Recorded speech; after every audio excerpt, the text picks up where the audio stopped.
Good morning, everyone. Thank you for joining us again for the second part of our very important discussion that Ormax and Ungender has been talking about with you for almost a week now.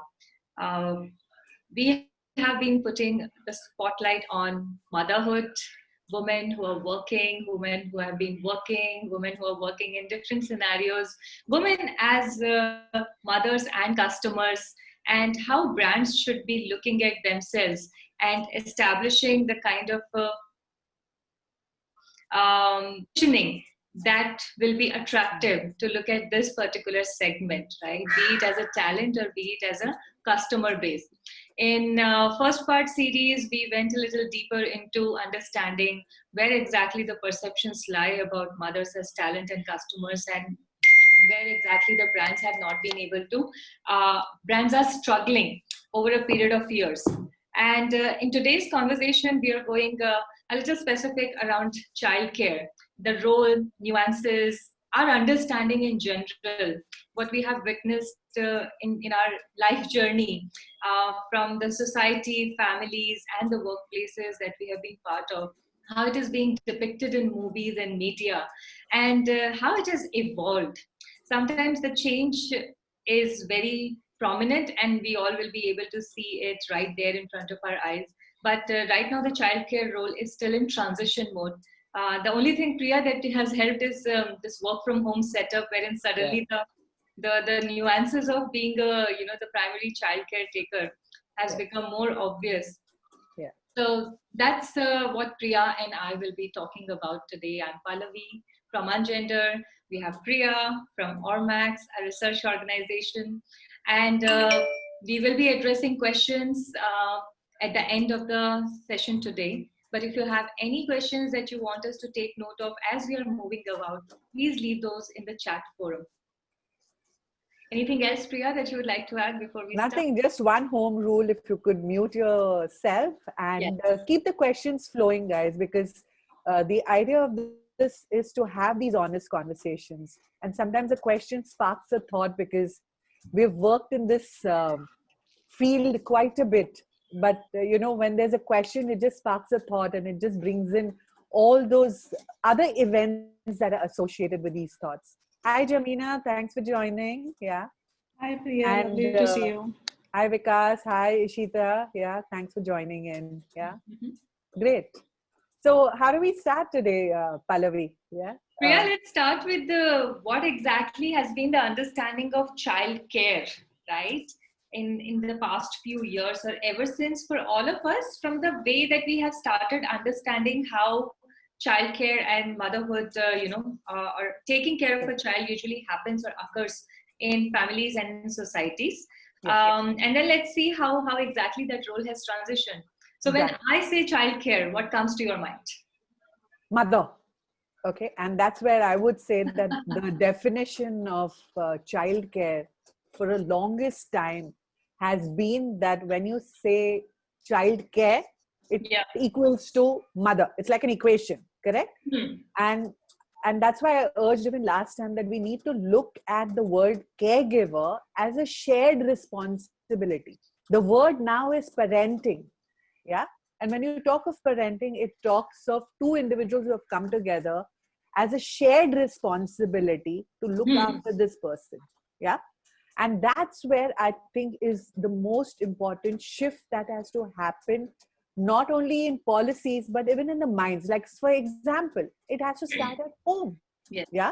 And we have had very strong role models of working mothers and grandmothers, correct? And my mom made sure that there was gender equality at home. Yeah. And my brother today is a fantastic parent. Shared responsibility. He's busy like a bee, but he's in the kitchen and, he is sharing that responsibility with his wife. I have that fortunate experience as well. And I think it starts at home, and that definition needs to start changing. No, absolutely, right? The minute we say care, the minute we say, actually forget about child also right now, right? The minute we say the word care, it is one of the traits which has been associated with single gender for the longest time. right? And in families, be it a sister, be it a mother, be it a wife, be it a partner, be it a daughter, it automatically identifies as a status quo that if this gender exists in that unit, then the responsibility and accountability of care and associated activities automatically are assigned. So there is no discussion that happens. There is no conversation that happens around would you be able to do that? Because there is no concept of liking, right? You're not taking care of somebody outside your home. You're taking care of somebody within your family only, be it your child, parent, sibling, it could be anybody. But it automatically gets assigned, and how it then ends up influencing how we have been, like last time when we were talking about how ends up influencing how brands perceive the role of, despite playing such a crucial role of caregiver in the family, they are still not considered as the primary target segment to be able to make the decision. So care, ensuring that everyone is able to be the best possible healthy version of themselves and everyone's needs are taken care of, and yet they are not looked at as the person who will be able to make the decisions where financials are involved, or where, again, another anecdote that you had shared, a high premium of financial decision is involved, right? Yeah. And that definition has been changing. I mean, I come from a family where my mom never worked, right? And I have seen a clear division of responsibility between my father and my mother and other associated families also, extended family also, where it's automatic that this person will do this and this person will do this, right? How decisions are taken is a very consultative approach, and yet this is how a clear divide has been there. But at the same time, in the past 20 years, if you have to see, Priya, what exactly do you see changing? Because I see it changing in workplace, right? But what have you observed? Is there any data point or qualitative, quantitative understanding of how exactly you have seen it changing? I've seen one big data point changing, and in the last, I would say, 4 years. Okay, and this happened. It was a very interesting thing. I was at caregiver, and what are the milestones of the child? And I finished everything, and this guy asked me, do you see parents getting involved in childcare? And he was possibly going to be a brand new dad, or he was thinking of starting a family. And he's saying, are you seeing that? And that was about 2.5 years ago. And what was very, very important, that I've seen a shift, because I do these studies. I've seen a lot of guys getting very, very involved in looking after their children. They want to know what diaper is being used. They want to be part of that early months where they know that, the wife has become a mother. She needs all that help, right? And wants to be part of it. But I think our ecosystem needs to start normalizing all of that, making it, available for men to say, hey, listen, not only does a woman need 6 months, you also need 3 months, or you need that flexibility to start looking after your child.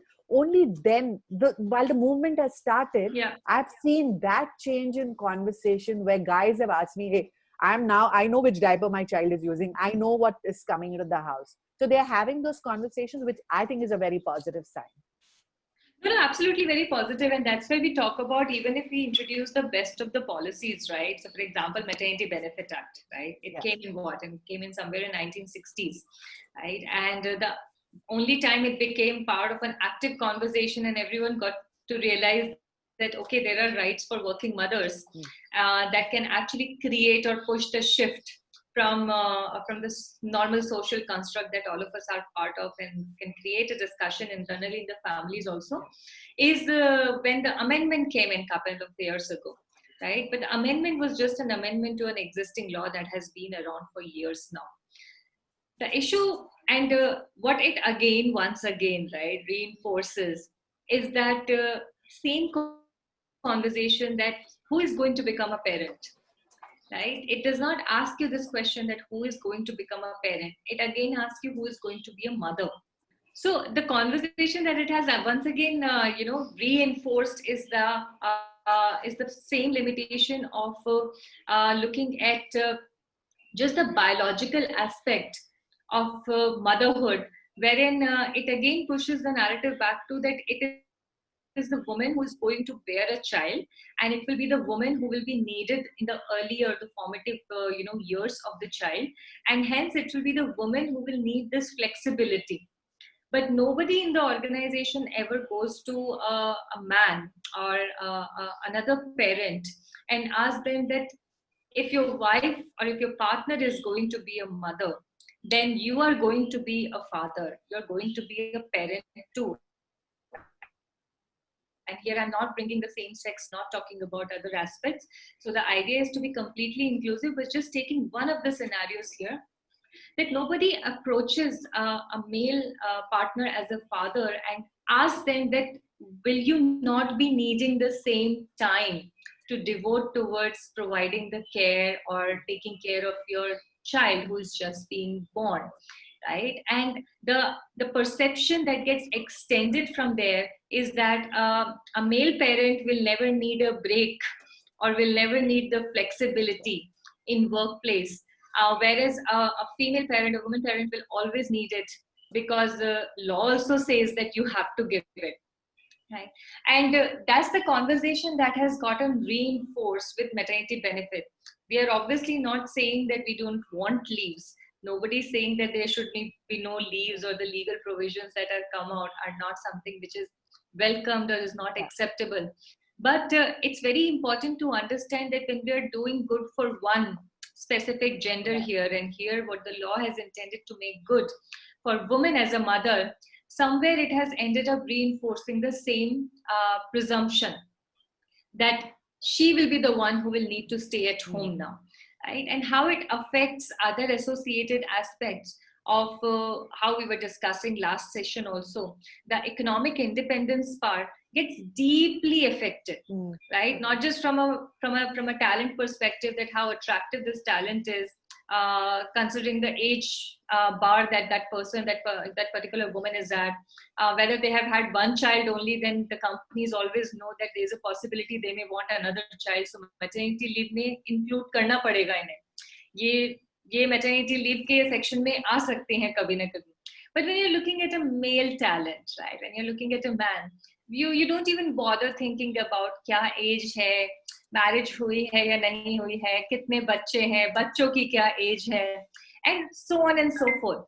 So with as much as we are a fan of the legal provisions because they create that mandate for companies and leaders to think about it, they are not staying at par with how the society is changing, right?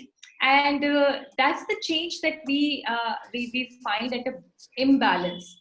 With you on what you said, that the role is changing and you witness it, and we also witness it in our conversations when we go about it, not just in our families but even in workplaces.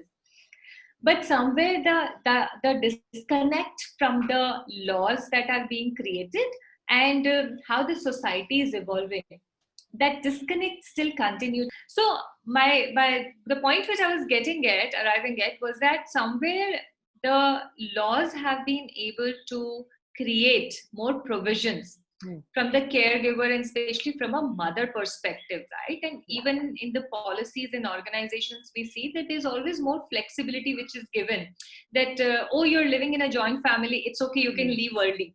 Your child is not well, it's okay, you can go home early. Or if somebody in the team also says that my child is not well, or this is the case, there's a very instant understanding that is already existing. But I have yet to hear in the same common sense a man say that I will be late for a meeting because my child is not well, or I need to go for a parents teachers meeting, or I have to take somebody at home to a doctor's visit, right? It's happening, but not as common or as much in a balanced manner that it should be. So what are your thoughts? What has been your experience, Priya? So I was just saying that, we need to normalize this behavior, correct? It's not going to just happen by we in closed corridors talking about it. For example, if there is some messaging that where we have men saying that I have a PTA meeting at 3 p.m. on Wednesday and I need to go off early. Okay, I need to take my kid for the basketball match.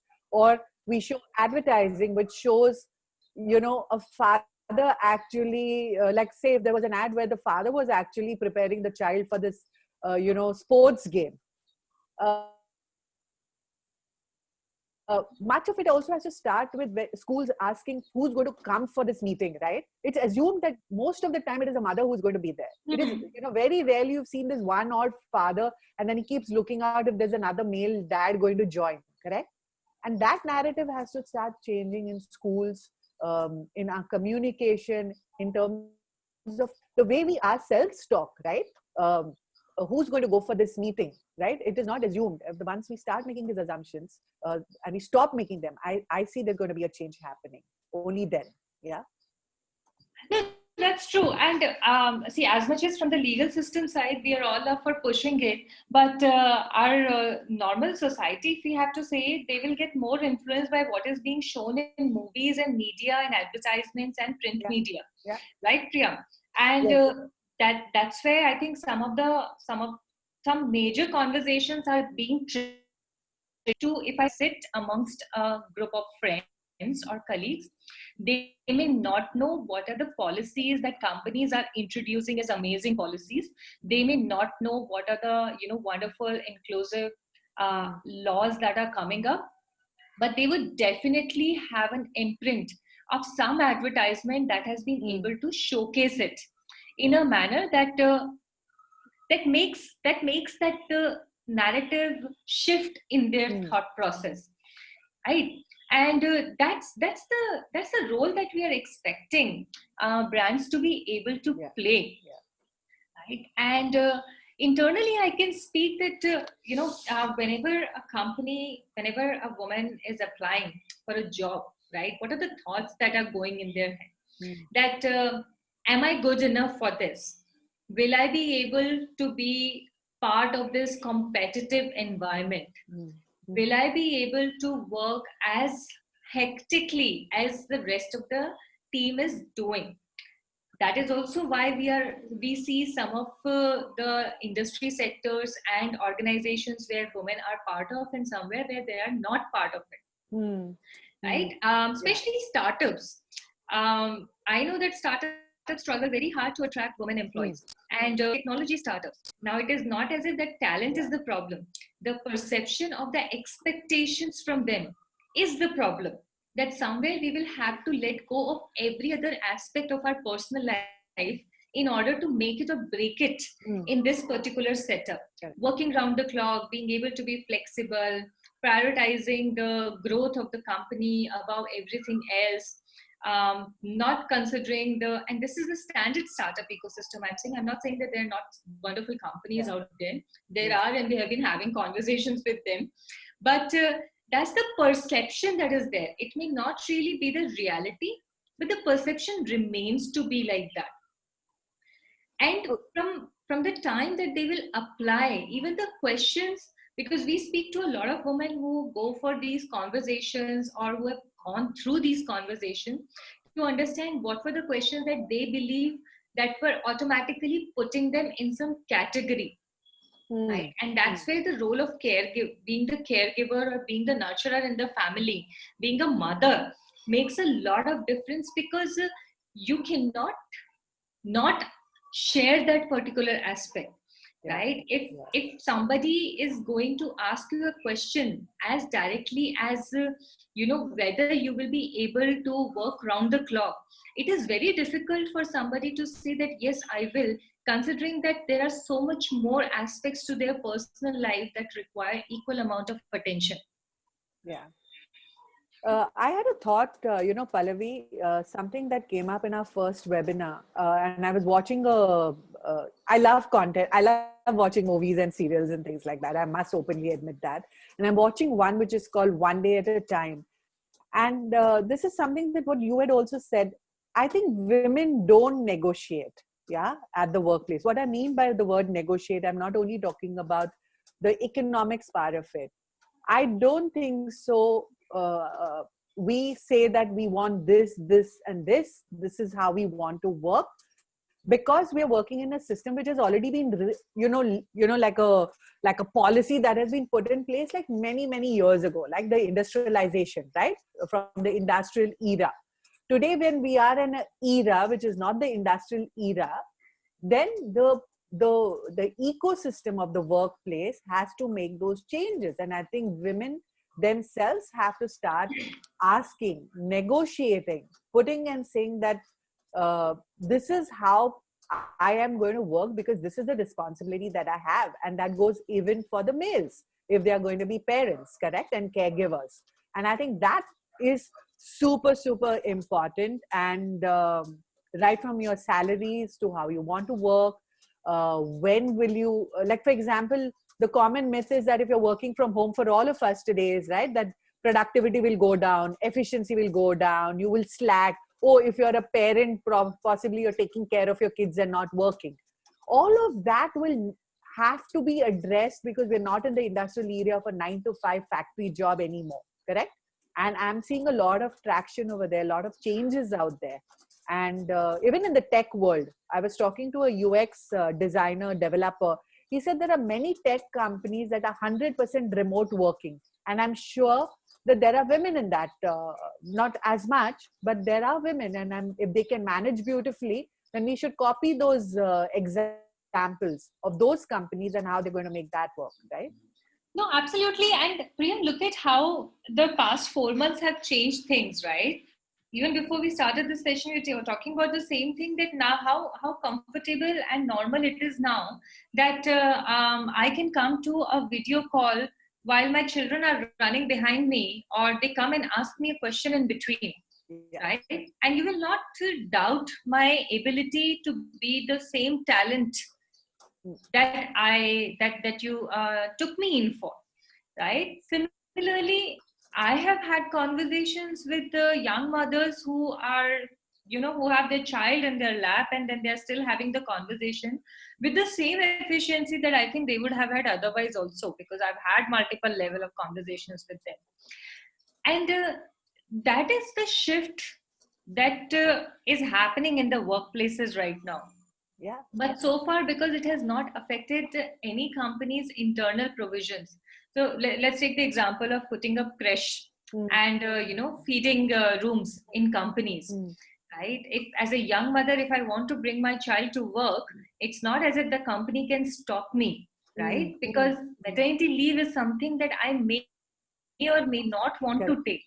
I may still want to come to work, right, and keep doing the duties. And because there is a creche which is available with a feeding room, I should be able to do that. But how normalized is this concept and this understanding is for everybody, that there is a mother who has got their young child with them, and they will be needing to use a feeding room or a pumping room. Yeah, in fact, I was just thinking that every time, earlier, I'm seeing a little bit of a change. There were 2 points that I wanted to add over there. One is that if you brought your child to the office, it was always seen as a distraction, correct? Yeah, काम नहीं होगा, सब लोग, बच्चों के पीछे पड़े रहेंगे, and that kind of a thing. I feel that the word has to move towards being family-friendly workplaces. Yeah. The word has to change from women-friendly workplaces. I've seen a lot of those words being used. It is not about women-friendly systems and policies. It is family-friendly workplaces, correct? And when you have that word, lot more parents will get their children to the office. Like we've always had in Ormax, like my daughter is grown up in Ormax, yeah? And I never ever felt mom guilt that I was taking my daughter Tahira to the office. It was encouraged. And she also knew that, hey, mom is busy. And then she would say, okay, do you have a minute? I want to discuss this with you. And it all starts with that. And the more children understand what their parents are doing, they also have a better appreciation, right? Because part of our raising our children is also making them understand what we do as parents. And it all starts with that. And that's why I would suggest that we don't say women friendly policies, we say that workplace, family friendly workplaces. Yeah.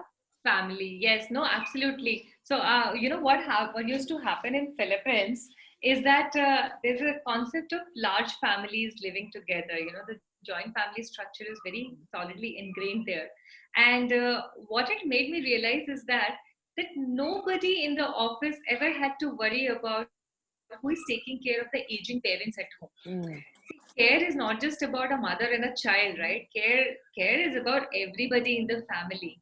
And that's the same thing that I wish sometime or someday in few years we will be able to see in in our Indian workplace context also, because that is also something that affects the efficiency at work and productivity at work, right? I always think from the social construct which does require to change. A woman is not a mother to just a child, but to the whole family, right? The taking care, medicine giving, ensuring doc visits are being done, engagement, keeping a close watch on everybody's health, and everything somehow falls on, I'll not say it as a burden, but it's a responsibility that gets allocated to one single entity or individual. And we don't say no, I told you even last time. We believe that हम लोग कर सकते हैं. बोलो यार नहीं हो सकता है ना. Like, okay, it's all right to say that you can't do it, right? Like, I've been so blatant that, hey boss, I can't do this. Don't ask me about snacks. I have zero ability to buy snacks at home. I have, so very easily we understood what were talents and skill sets, right? There are certain things I don't bother. Like, my daughter knows that if it is snack, she has to call my husband and say, Dad, what snacks are we having? And she was, but she was also okay to Dad, I can't trust buzz and all in the morning because you might forget, okay? वो तेरा skill set नहीं है. So it's good. And I think children realize that you're a human being. You're not some god or diva, right? And parents are also human beings. We didn't come with a book or a manual, correct? We learn, and we learn through that process and that journey. And establishing that is very in the wrong ways. Yeah. So, and I'm talking from my psychology, all of that background, because I think that's important to establish all those. No, that's very true. I mean, just last week we were talking to this amazing company, and we were just looking at what exactly is one key thing that they make sure to create that inclusive atmosphere. When companies say we are not diverse, we always tell them that don't worry about being diverse, okay? Focus on being inclusive. Diversity will automatically flow, right? And that was a conversation, and they were saying that, Pallavi, what we do is we have the conversation at the time of when a person is sitting in front of us, that we need you for this many number of years. We tell them that we are looking at a long-term association. Now, when you present this thing on the table to the other person, what it automatically tells you is that okay, now I can tell them that since we are going to be working for so many years together, these changes may also happen, these developments will happen, and the company then makes accommodations for them, right? In another situation, I'm always amazed, and I'm always so curious to talk to any individual who has stayed for a longer period with an organization, and the key word that has remained common is the word care.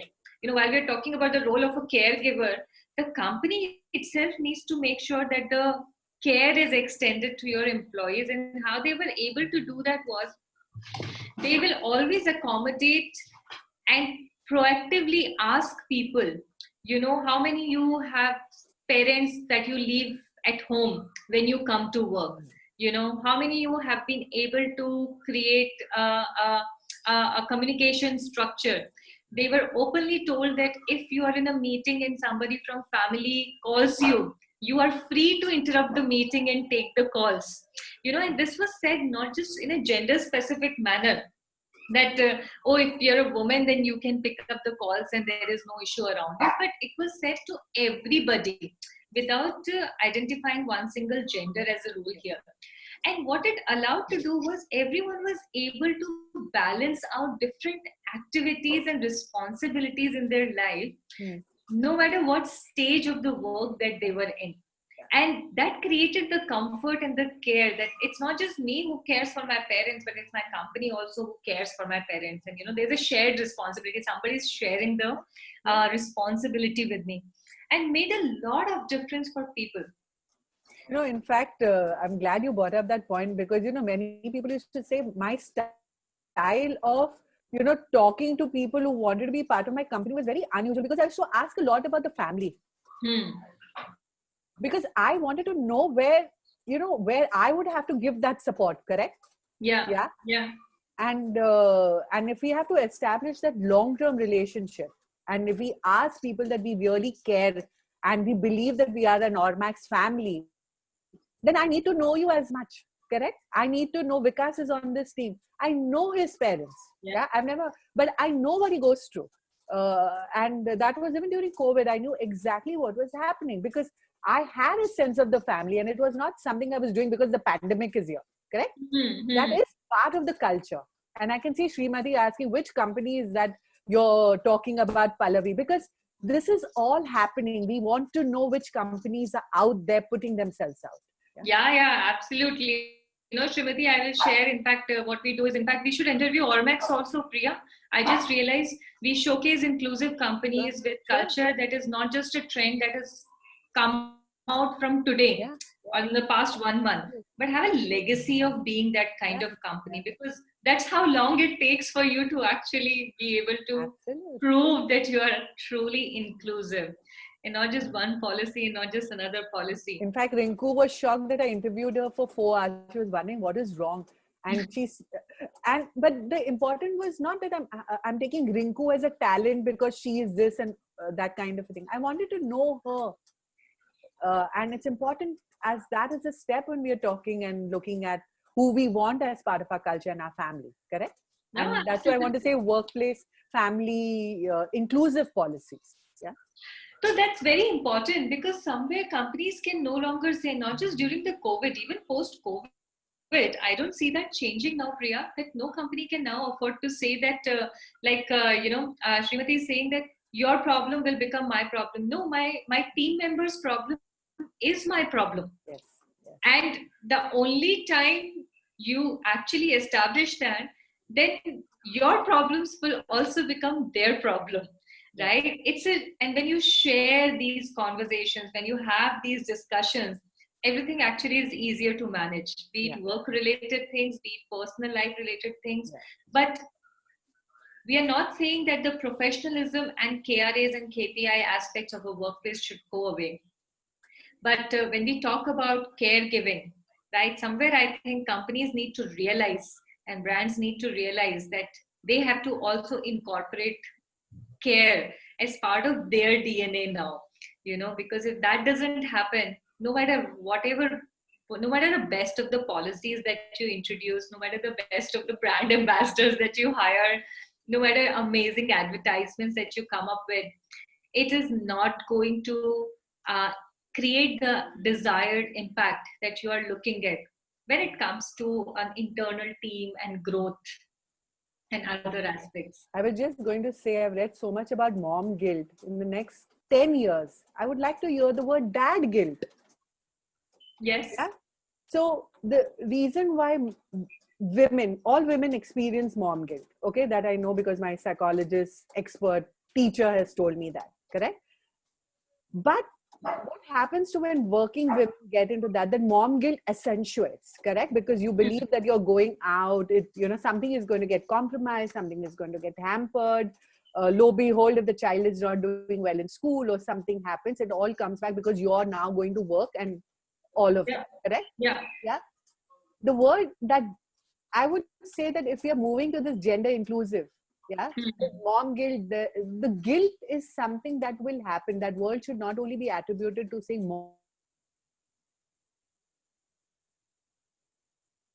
mom guilt, correct? I would advise that if I personally have been through this, right? So I would just say that we as women need to understand that there will be that thing that where you will not be able to. In fact, my gynecologist, when I was he said, Priya, don't try to be the super mom. And lovely piece of advice. And I'm saying, I'm delivering a baby. Like, okay, what are you telling me? You're giving me some advice. He said, don't be a super mom, because there's nothing of that sort. There is no tiger mom. There is no all of this, because there will be things that don't go as well, right? And Exactly. understanding that and not beating yourself up. I think women need to take charge of that. Yeah. And saying, if I want to work, this is what's going to happen. This is what I'm going to talk about. This is what I'm going to discuss.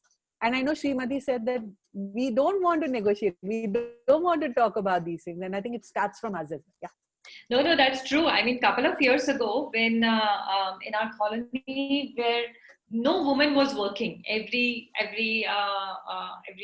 family that I knew was a family very clearly divided, that women are not working and men are working. There's this one family which entered where both partners were working, and I could hear everybody else having conversations about how her house is not as clean as it is should be, how her children are not always so prim and proper as it should be, how she is not as good a cook as she should be. And that was very disturbing. I mean, she and I used to go to the same office together, and we became quite a good friends. But I realized through our conversations that somewhere she had this conversation with herself that I know that I will be ranked low from the stereotypical standards that are usually assigned for me as a mother and as a partner and as a daughter-in-law and so on and so forth. But I took this call that I'm going to create my ranking in a separate parameter altogether, because this is not how I want to be, right? The world will keep saying a lot of things, right? And even we hear that in workplace also. I'm talking about amazing workplace because we keep pointing out these conversations with workplace leaders who are truly inclusive, and we want more and more companies to know about them and learn from them. But there have also been conversations, Priya, where we have heard within the companies only, that if they get to know that somebody is a mother, or somebody has some festival at home, or somebody has somebody is not well at home and they're still at work, conversations around that: what kind of mother are you? What kind of daughter are you? But that statement never flows the other way, right? And these stigmatization and conversations and statements, right, deeply affect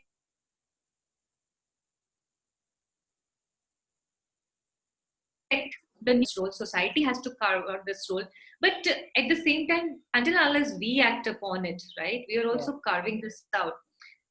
There's a steel shield that needs to be created to say for some time that while the world is still going to adjust to the new persona that I am becoming, that women are becoming, right? You may be a mother, you may not be a mother, from a caregiver perspective. While that persona is getting carved out, I'm going to ignore everything that is being said about me, right? And another mistake that gets happened from the company's perspective is assuming on their behalf. So if they get to know that I have a child waiting at home, or I am a single parent, or I have somebody who is unwell at home, these provisions are automatically created for me that it's okay, Pallavi, you can go home early. It's okay, Pallavi, you don't need to be part of this project. It is okay, Pallavi, you don't need to travel for this. But what's happening on the side is the work continues happening. And when the work continues happening, yes, you're being understanding towards my needs from the personal life. But I'm also missing out on being part of important projects. I'm also missing out on being a part of high rating when it comes to peer-to-peer rating. I'm also missing out on the exposure that will create better opportunities for me, not just internally in the organization, but maybe laterally as well. I'm also missing out on all those super powered conversations and top level conversations that I should be becoming. And that's why the reason for the pyramid, right? Companies don't have to tell me that, Pallavi, you no longer belong. By nature only, as part of evolution, I will not have the necessary skills, knowledge, and exposure to be part of the changing environment that I need to keep growing. right? And that's the nuance that needs to be considered, right? When we are looking at care, and when we are looking at the role of this particular gender, that while you're creating these provisions, are they actually benefiting, and are they benefiting them in the manner that they want? So I want the flexibility, I want to be able to take care of something, but at the same time I don't want it to impact my career, right? Yeah. So are you incorporating that? But if in the eyes of the company also my family is more important than my career, then you are still falling for the same stereotypical mindset. Right? So that shift needs to be more inclusive and more advanced when you're looking at creating and curating policies and processes and culture. So that's where I wanted to leave, and we can open I questions. had just I was one. here. Yeah, Can yeah. I just Coming add to one you. thing that you needed to add? I think that just as you have, when you look at a baby and you're matching his milestones and checking whether all the development is happening properly, I think the same thing is required for the mother, the health steps, because it is not only a physical thing, but it is a mental and emotional thing. And I think if companies can provide that ecosystem, Yeah. saying that, okay, listen, you can talk about this, or you need to, measure your own health steps, right? Your physical, your mental and emotional. I think that's another inclusion that is required. And that's one last point that I wanted No, to I add. want you to expound a little bit more on that one, because that was a key point, right? Yeah. Is it the responsibility, or how crucial it is for companies to look at the mental and emotional well-being, right? Because If you ask me, super important. Yeah. I know both of us know that. That's why we are here. Yeah, super important. Yeah. Yeah, but somewhere I have, there's this another school of thought, Priya, that says that ab sab kuch hum dekhenge, we are hiring professionals, they should be able to balance out things on their own, right? I'm just giving you a devil's advocate stance here, right? What is it that we have to say for companies on that regard? Okay. Like, why should I take care of each and every need of my employees? Okay. India is classic when it comes to therapy, right? That's one of the reasons I didn't become a counselor. That was supposed to be my aspiration and dream where I got into Xavier. Okay, slogged my butt. But nothing has changed in 26 years, because we still see as therapy as somebody is either lost their mind or thing. Yeah. Okay, for everybody. I'm talking at a very general human level. But the reason why I said mothers need that, if you're looking at women in the workplace, if you need women rising up to the CEO rank or entering that thing, then mental health and that health step is very important for her, because many mothers also go to postpartum depression. Many don't know about that. Nobody speaks about that, right? At one moment you love your child so much, but at the other moment you might just want to say, like, you have been the troublemaker, correct? And True. that conversation has to happen, because it is a very deep thing. Nobody talks about it. And it could also happen that this mother is managing so much and is also now worrying that my promotion will go away, my career will go away. I studied so hard, all this engineering, 5 years of medicine, or what's going to happen to me, correct? You're in that freako moment. And it is, if companies say that their culture is a family workplace friendly culture, then I think it is the business of the company to provide that help. Yeah. It could be something that they can call in, dial in, or something that they can talk to somebody. Yeah. And that's important. And I am doing that. I'm instituting that even in our company. In fact, I've tied up with Safe Space. And I know that I'm going to provide that care irrespective. Correct? But if we say that it's available to you because we know that there is so much going on, then I think that's a healthy step. No, very important. We always tell people that, especially companies, that see, you need to understand that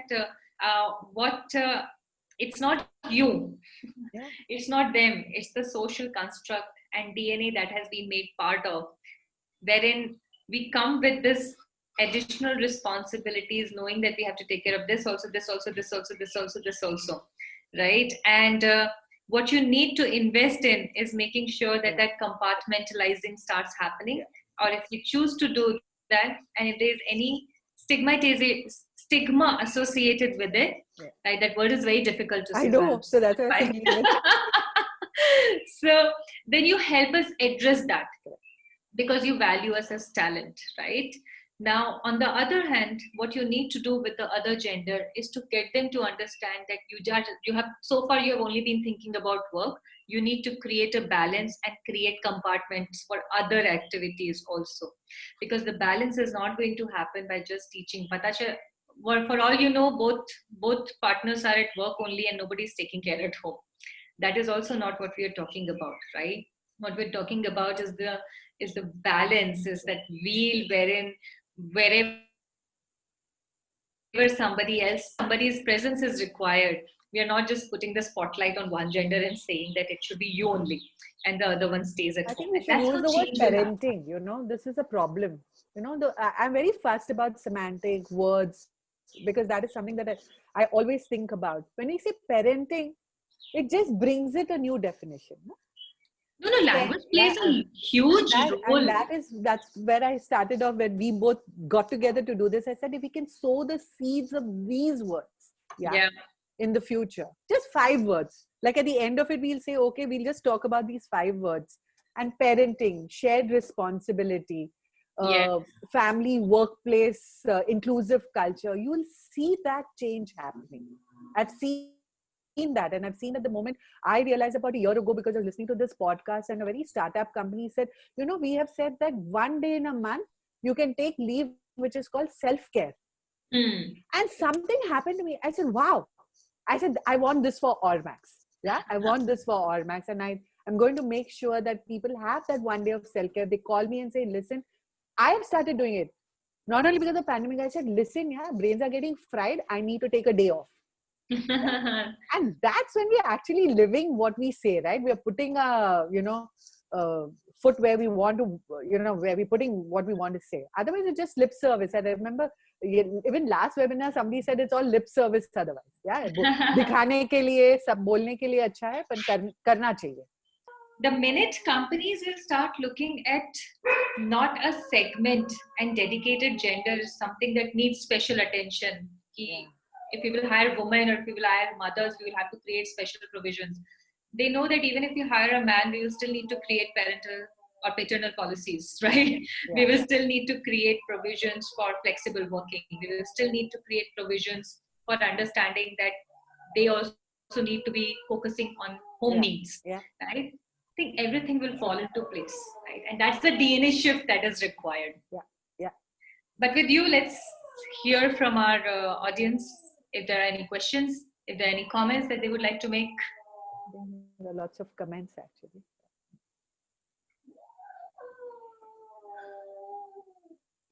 Yeah, Rinko, I agree with you. Just having an annual family in his family day isn't enough. Not at all. Hi, I had a question for Priya actually. Yes. Yeah, Jameen. Yeah. Priya, so when you were talking about how you took your daughter, to your Allmax office when she was small, etc., it kind of reminded me because, when till my son was about 10 or 12, I was in advertising, and maybe even market research perhaps is very similar to advertising kind of, work atmosphere. Yeah. And I remember very often if the maid hadn't turned up, the driver knew that he had to just get my son to school.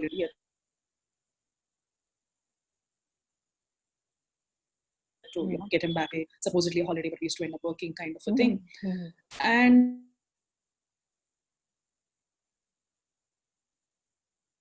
it never felt kind of, of course, both of us were parents at the same time and a lot has changed.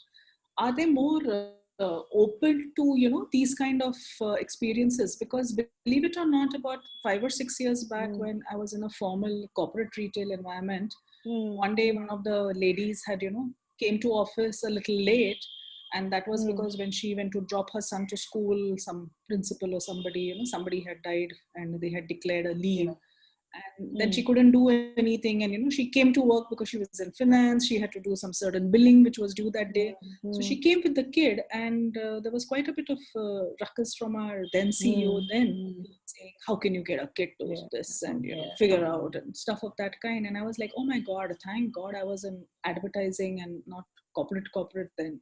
So any thoughts on Yeah, that? I Like, think is it particular environments are more I conducive? think so. And I think it all starts with, I think when you see advertising and market research, in fact, Jamina, somebody pointed out to me that, market research industry actually is a good ecosystem for working women. I know a lot of founders, like for example, the lady at Lumiere, yeah, she actually, that people who took sabbatical, she actually started a company with people who could just work from the comfort of their home, yeah, and still maintain their career, and some of them have really really done well, correct.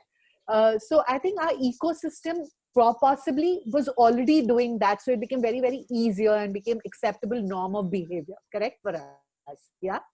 And in other places possibly that had the very typical workplace situation that you can't do this, you can't do that, and those conducive ecosystems didn't happen, yeah. And I think that's a good point that you brought up, and I think that's where I say that when you use the right words and people start understanding those words, then you'll create a conducive ecosystem. Yeah, And just to add this point, Jamina, that when we was talking, and in fact, the next conversation is with Parul Ori. In fact, she was, see, these are ecosystems that we are creating, correct? And everybody is a stake, right? Like, for example, if your company values you as an individual, then you come with all of this, correct? And they have so much of a same responsibility. It's another shared responsibility. Your workplace is another shared responsibility, right? And if that's not valued, then I think you should also evaluate the choices we make. That's why I said women need to start thinking about this far more than saying that उन को करना चाहिए. Yeah. Oh, I mean, like I said, what was more upsetting for me to be a witness to that was that she came in because she knew she had a particular report that day. Yeah. She could have easily taken off, and Yeah, that's why I'm saying so that that we was beat more sad ourselves up, than na? the fact Yeah. that she got pulled up here. Yeah, and we beat ourselves up. I would have gone home and casually will go. That's what I'm saying. Our mind also has to change, correct? Because we're living, it's ingrained in us, right? DNA and stereotyping is something that has been ingrained. It will take a while to wash that away, correct? Or introduce some new things. That is why negotiate for yourself. Say that I come with this package. You like it, don't like it, live with it, whatever. Yeah, I like the word package instead of baggage, right? Because that's what companies are thinking. And I want to tell them that, hey, this is not a baggage, this is a package, okay?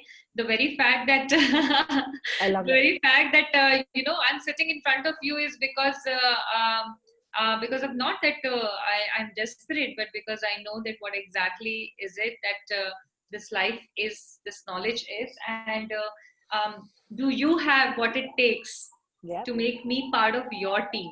Right? And not the other way around, wherein I look at these things as limitations. Right? Multitasking is a strength. Don't look at it as a liability that she will be not available at work, right? Or she will not be able to focus in the same manner. Correct. That's there. So Rinku has asked a question, Priya, I'll just read it out. How can government and agencies include this as a mandate, prioritizing parenting or caregiving, and make it policy for companies? Often it's lip service and laws are made, but the approach is the same. The approach from the company stays the same. That's there, Rinku, actually, because we always see that there's a very important role that government plays, and the law when it comes to introducing something as a mandate, right? Be it in the form of a maternity, be it look at in the form of workplace sexual harassment, look at it from a gender perspective, wherein we are looking at Transgender Persons Protection Act. Every time a law is made and the government says something, what people realize is कि mandate hai, right? So suddenly it becomes from an optional conversation to a non-optional conversation. The problem is that when government makes something, it's looking at a very large pool of data, and then it is also looking at what has happened until now, right? And not really looking at what should be happening in future, right? So that's why I was saying in the beginning, and Priya, we have been, all of us have been talking about it, that if only the amendment in the maternity bill, other than the extension of timeline, if it could have also said that instead of maternity, we are making it a, parental bill, okay? And now companies have to understand that something that existed just for mothers is now gender inclusive, right? That is what will make the difference. Because the problem is not just that companies do not want to do it. The problem is wherever there will be a focus required only for one single gender, then companies would not want to put the effort. So if I have to make a road and I say only one kind of people can use it, right? Then there's very few takers for it, people who are going, if it is not something that I'm seeing directly, that why should I make this road? But the minute you tell me that, hey, make this road, you will have more traffic, you will have more people coming to your shop, you will have more people, more business, you will have a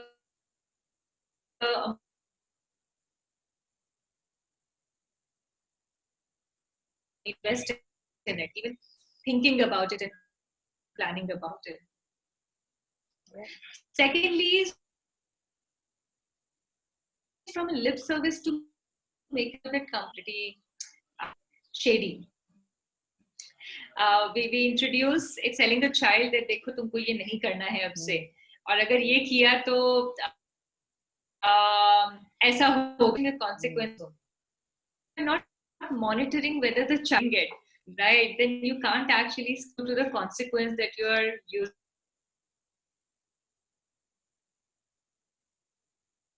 to create. Fresh होने चाहिए, but who's checking? Where is the report, right?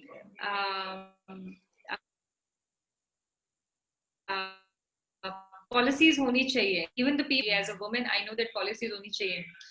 How many women actually during interviews ask, do you have a creche? If you don't have a creche in-house, then where's the nearest one? Can I see the policies that you have created to make this workplace inclusive for me? How many of them are asking this question?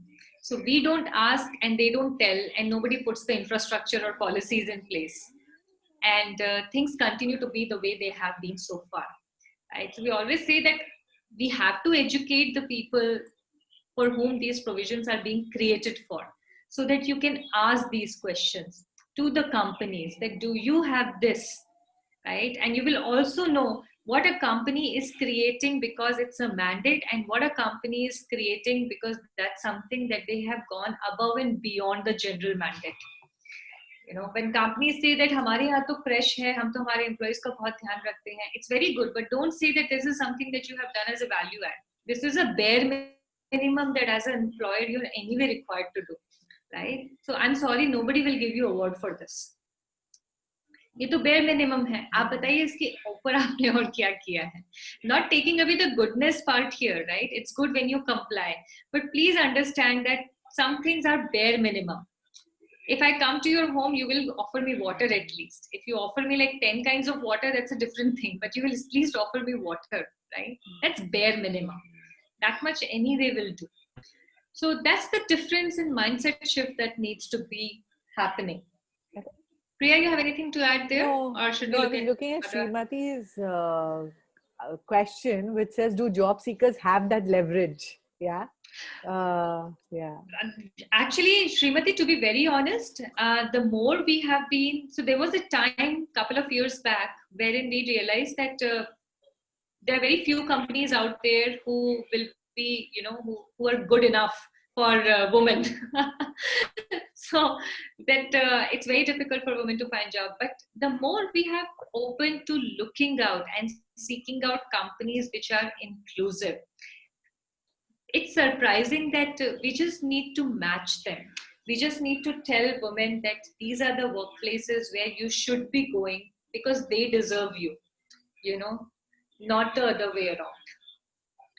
We should, yes, of course, it's difficult as a woman to find a job which will be able to find. Yes, surely we'll do that. We will soon be coming out with that list of inclusive employers.